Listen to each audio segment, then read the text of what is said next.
आपकी अदालतमध्ये केंद्रीय मंत्री पियुष गोयल यांच्यावर आरोप आहे की त्यांना खूप लवकर राग येतो.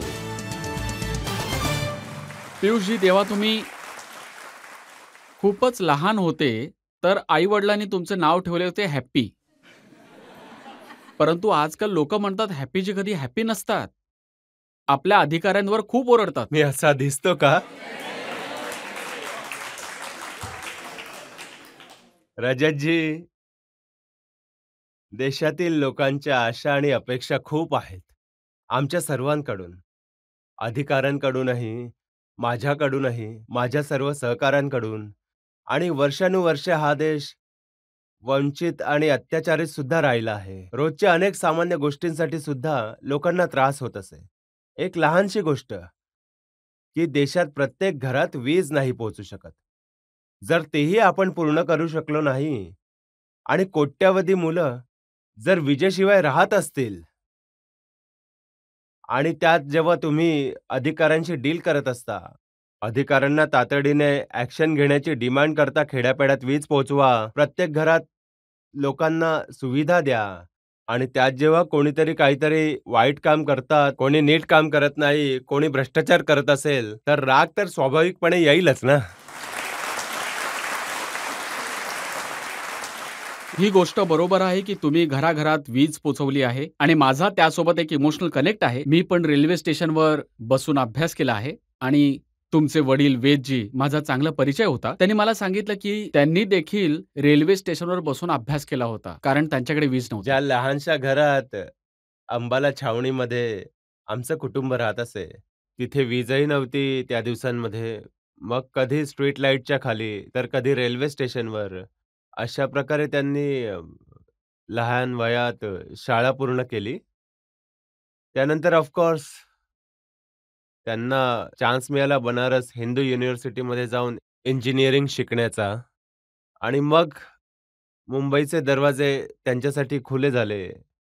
मुंबईने त्यांना जवळ केलं. Mumbai is city of dreams. मुंबईने त्यांना विविध प्रकारच्या संधी प्राप्त करून दिल्या. तसंही अशाच प्रकारचा जो फार मोठा योगदान स्वातंत्र्याच्या 70 वर्षानंतर प्रथमच एक संवेदनशील पंतप्रधान मिळाला देशाला, ज्याला मनापासून खूप वाईट वाटत होतं की आपल्या माता, बहिणी, मुलींविषयी शौचालय सारख्या एक मोठी बेसिक अम्युनिटी, बेसिक नीड यापासूनही वंचित ठेवले गेले. मग 50% देशवासी बिना टॉयलेट, बिना शौचालय 2014 पर्यंत उघड्यावर जाणं खूप खूप लाजिरवाणी गोष्ट आहे. आणि ही लाज संपूर्ण देशाला वाटत होती, आपल्या सर्वांना वाटत होती. परंतु एवढे सरकार आले, पिढ्यानपिढ्या एका कुटुंबाने सरकार चालवलं. त्यांच्या मनात शेवटी त्यांना हे समजणारच नाही. ते तर खूपच प्रिव्हिलेज ॲटमॉस्फिअरमध्ये वाढलेले आहेत.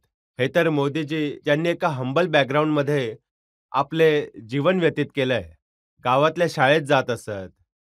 लिटरली प्रत्येक लहान मोठ्यांचा त्रास एका सामान्य कुटुंबाचा त्यांनी सहन केलाय. आणि त्या संवेदनशील व्यक्तिमत्वाचा परिचय हा होता. आज देशातल्या प्रत्येक घराला इज्जत आहे, शौचालय आहे, घरोघरी वीज पोचली आहे, देशाच्या कानाकोपऱ्यात डिजिटल कनेक्टिव्हिटी आहे, रस्ते गावातल्या घरांपर्यंत पोचले आहेत. आज स्थिती अशी आहे की पुढल्या 2 वर्षात असे कुठलेही घर नसेल ज्यांना नळातून पाणी मिळणार नाही, कुठलेही घर सुटणार नाही. एका प्रकाराने देशातील लोकांच्या ज्या सामान्य गरजा आहेत, 3.5 कोटी कुटुंबांना आपले स्वतःचे घर, एक प्रकारे ते लखपतीच बनले आहे हे 3.5 कोटी कुटुंब. आणि संपूर्ण सरकार जोमाने काम करतं. पंतप्रधान मोदीजींच्या प्रेरणेने, त्यांच्या मार्गदर्शनाखाली या कामामुळे कार्यक्रमाला आम्हाला प्रत्येक घरी तुमची काम पोहोचवायचं. करण्याची पद्धत लोकांना आवडत नाही. तुम्ही तुमच्या अधिकाऱ्यांना रात्री 12 वाजता उठवता, कधी-कधी तर रात्री 2 वाजता सुद्धा फोन करता.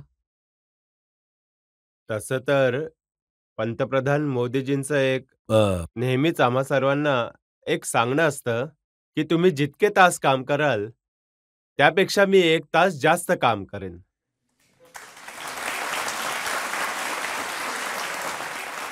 आणि वेळ कमी आहे, काम खूप जास्त आहे. देशाला आशाही खूप आहे. लोकांना आपल्या सर्वांकडनं खूप अपेक्षा आहेत. आणि मला वाटतं आपण प्रत्येकाने कामासाठी 24 तास उपलब्ध असलंच पाहिजे. तसा मी प्रयत्न करतोय, की माझे स्वतःचे इंटरनल रीडिंग आणि फायलिंग रात्री करावं. थोडा वेळ हे बघा, पण सुधारतोय. जे IAS ऑफिसर्स असतात, IPS ऑफिसर्स असतात, ते यासाठी थोडी सर्व्हिसमध्ये आले आहेत, की तुम्ही त्यांना रात्र-रात्र जागवावं. नाही, माझी अजिबात इच्छा नाही कोणाला रात्रभर तुमची जागवण्याची. इच्छा म्हणजे ना मी झोपणार, ना मी झोपू देणार.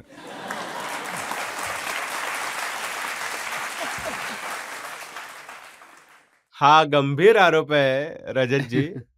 माझा विश्वास आहे, की आज जे सरकारमध्येही काम करतायत, त्यांच्या मनात देखील ही इच्छा जागृत झाली आहे.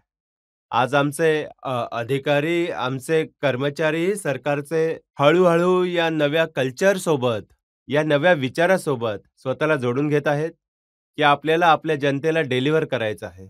अल्टिमेटली सरकार नारेबाजी आणि घोषणा देऊन नाही चालत. तो जमाना गेला जेव्हा काँग्रेसच्या काळात एक निवडणूक यायची तेव्हा घोषणा व्हायची, की आता या क्षेत्रात रेल्वेचा सर्व्हे होणार आहे. 5 वर्षानंतर पुढल्या निवडणुका जाहीर झाल्या. तेव्हा आठवण व्हायची, की सर्व्हेनंतर काहीच नाही झाले आहे. मग तेव्हा घोषणा व्हायची, की आता हा प्रोजेक्ट अप्रूव्ह होणार आहे. परत 5 वर्षानंतर थोडेसे बजेट दिले. असे करता-करता कित्येक प्रोजेक्ट्स वर्षानुवर्ष लांबणीवरतीच पडले होते, लटकून राहिले होते. पंतप्रधान मोदीजी असे एक पंतप्रधान आहेत, जे कोणतीही घोषणा करण्याअगोदर पूर्णपणे त्याचा विचार करून समजून एक रणनीती तयार होते.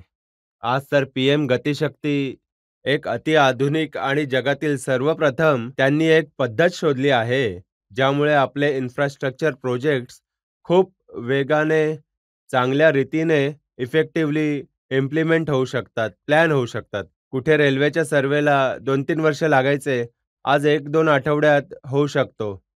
रस्त्यांच्या योजना खूप चांगल्या रीतीने प्लॅन होऊ शकतात, की कुठे जंगल किंवा वाईल्डलाईफ सँक्च्युरी तर नाही येत आहे, ज्यामुळे प्रोजेक्ट अर्धवट सोडून द्यावा लागेल. तशी आज जी काम करण्याची पद्धत आहे, त्यात दिवस-रात्र तर आम्हा सर्वांनाच काम करावंच लागेल. अधिकाऱ्यांनाही आमच्याबरोबर खांद्याला खांदा लावून काम पियुषजी, करावंच तुम्ही लागेल. गेली 9 वर्ष मोदीजींबरोबर काम करत आहात. त्यांच्या कॅबिनेटमध्ये मिनिस्टर आहात. तर तुम्हाला तर माहीतच असेल, की त्यांच्यामध्ये एवढी ऊर्जा कुठून येते? ही ऊर्जा त्यांच्या संवेदनशील स्वभावाचाच एक भाग आहे. खूप डिसिप्लिन्ड आहेत. कोणताही प्रकल्प किंवा कोणताही प्रोग्राम जेव्हा ते लॉन्च करतात, खूप समजून-उमजून कसा होणार, किती कालावधीत होणार, कोणाला जबाबदारी विभागून दिली जाईल, त्याच्यावर देखरेख ठेवणे. म्हणजे मी एक उदाहरण देऊन सांगतो त्यांची काम करण्याची शैली. सरकारी खरेदीबद्दल. आता सरकारमध्ये साधं पेन, पेन्सिल खरेदी करतो किंवा कोणतीही सर्व्हिस घ्याल. प्रत्येक गोष्टीसाठी आम्हाला जेम पोर्टल आदरणीय पंतप्रधानांनी कन्सेप्च्युअलाइज केलंय. शासकीय खरेदीची एक संपूर्णपणे पारदर्शी व्यवस्था, गव्हर्नमेंट ई मार्केटप्लेस, ज्याला जेम म्हणतात. ती जेम लागू केली आहे. आता नुकतंच जे वर्ष संपलंय त्यात 2,00,000 कोटींची शासकीय खरेदी जेम मार्फत करण्यात आली. आणि एक शैक्षणिक संस्थेचा अंदाज आहे, की 40,000 कोटी रुपये सरकारी तिजोरीतले, जो एका अर्थी जनतेचा पैसा आहे, तो वाचवण्यामध्ये जेमचे माध्यम उपयोगीच पडले आहे. मग जेव्हा तुम्ही जगभरातल्या इंटरनॅशनल लीडर्सना, हेड ऑफ द स्टेट्सना, कॉमर्स मिनिस्टरच्या नात्याने भेटता, तेव्हा ते नाही विचारत का, की मोदीजी नक्की काय खातात? ते जेवतात केवळ जिवंत राहण्यासाठी. त्यांच्यासाठी भोजन आणि जीवन हे निव्वळ जेवण्यासाठी नाही आहे. आपल्यातले अनेक लोक पूर्ण वेळ आणि त्यामध्ये काही प्रमाणात मी स्वतःलाही दोषी ठरवतो, की मुंबईला जाऊन जर पावभाजी नाही खाल्ली तर मजाच काय आहे त्यात? आपल्या सर्वांना तर वाटतं, की खाण्याच्या चवीला आपण एन्जॉय करतो. पंतप्रधानांना तर जेवढे मिनिमम जेवण्याची आवश्यकता आहे, त्याची सवय पडली आहे. आणि तुम्हाला तर माहीतच आहे नवरात्रात तर ते सगळे 9 दिवस केवळ पाणी पिऊनच राहतात. तर त्यांची जी आस्था आहे, त्यांचा जो दृढ संकल्प आहे, की आपले जीवन पूर्णपणे समाजाला समर्पित करायचं आहे. हे त्यांच्या ऊर्जेचे सर्वात मोठे गुपित आहे. तर मग जसं तुम्हाला राग येतो, तुम्ही तुमच्या अधिकाऱ्यांवर रागवता, तसेच मोदीजींना पण राग येतो का तुमच्यावर? आता हे ऐकून तुम्हाला आश्चर्य वाटेल, की मला ओरडले तर कधीच नाहीयेत. पण अनेकदा एक सल्ला मात्र दिलाय की तुम्ही लोकांवर ओरडणं बंद करा. पंतप्रधान मोदीजींच्या स्वभावातच कोणावर ओरडणे नाहीये. ते समजावून सांगण्यावर विश्वास ठेवतात. आणि कधी त्यांच्यासोबत तुम्ही वार्तालाप करा, कधी कोणते प्रेझेंटेशन द्या, कधी मीटिंग असो किंवा 1 तासाचे चर्चासत्र, त्यात आदरणीय पंतप्रधान फार कमी बोलतात.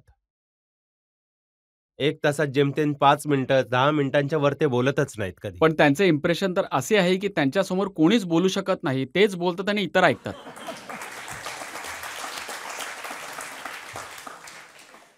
तसे तर पहिले तर पुष्कळ असे चुकीचे इम्प्रेशन्स पसरवण्याचा प्रयत्न केला जातो. पण रजतजी, माझा पूर्ण विश्वास आहे की भारतीय जनतेच्या मनात कोणतीही शंका नाहीये, त्यांच्या प्रति कोणतेही त्यांच्या मनात दुविधा नाहीये. भारतीय जनतेने त्यांची काम करण्याची पद्धत पाहिली आहे. आणि परीक्षेवर चर्चा करायला जेव्हा आपल्या तरुण-तरुणींबरोबर पंतप्रधान येतात, जेव्हा वेगवेगळ्या फोरमवर आपल्या खेळाडूंना पंतप्रधान भेटत असतात किंवा आपल्या स्टार्टअप ट्रेनर्सना भेटतात, आपल्या इनोव्हेटर्सना भेटतात, आपल्या उद्योजकांना भेटतात, आपल्या शेतकऱ्यांशी संवाद साधतात. या सगळ्यांचा अनुभव हाच आहे की पंतप्रधान एक गुड लिस्नर आहेत आणि ते नवनवीन आयडियाज बरोबर तुम्हाला जोडून घेतात. तुमच्यावर काही लादत नाहीयेत ते. याविषयी तुमचे विचार काय आहे असं विचारतात. तुमची काय स्ट्रॅटेजी आहे? अच्छा, मग या बाजूने पण विचार करून पहा. असे नाही की एखादा कार्यक्रम तुमच्यावर लादतात, तुम्हाला उत्तेजन देतात की तुम्ही पण तुमच्या मेंदूला ओव्हरटाईम चालना द्या.